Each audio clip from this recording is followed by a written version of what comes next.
कई लोग मुझसे कहते हैं महाराज जी आपने कितने के लिए, तो मुझे इतना क्रोध आता है उसकी बात पर। मैंने कि तुम कैसे कह सकते हो, मैं तुम्हारी गोद में बालक है, तुमने कितने का लिया ये? बोले हमने लिया थोड़ी, हमारे यहाँ जन्म हुआ है इस बालक का। मैंने कहा आप बालक को मान सकते हो कि आपने उसको जन्म, ठाकुर जी खरीदे जाते हैं कोई?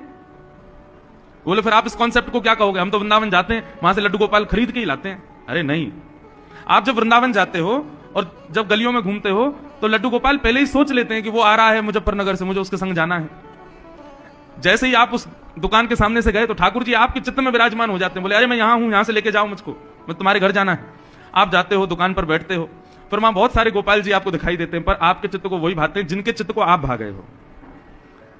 तो फिर आप कहोगे तो फिर पैसा क्यों दिया हमने दुकानदार को? पैसा इसलिए दिया, बोले हमारे चित्त आपके पास इतने दिन विराजे रहे, इसकी न्योछावर रख लीजिए। ये तो हमारे ठाकुर जी जिस दिन इनका निर्माण हुआ ये उसी दिन हमारे थे, पर इतने दिनों तक ये आपके यहां विराजे रहे हैं, इसकी भैया न्योछावर आप रखो और इनको हमको दो।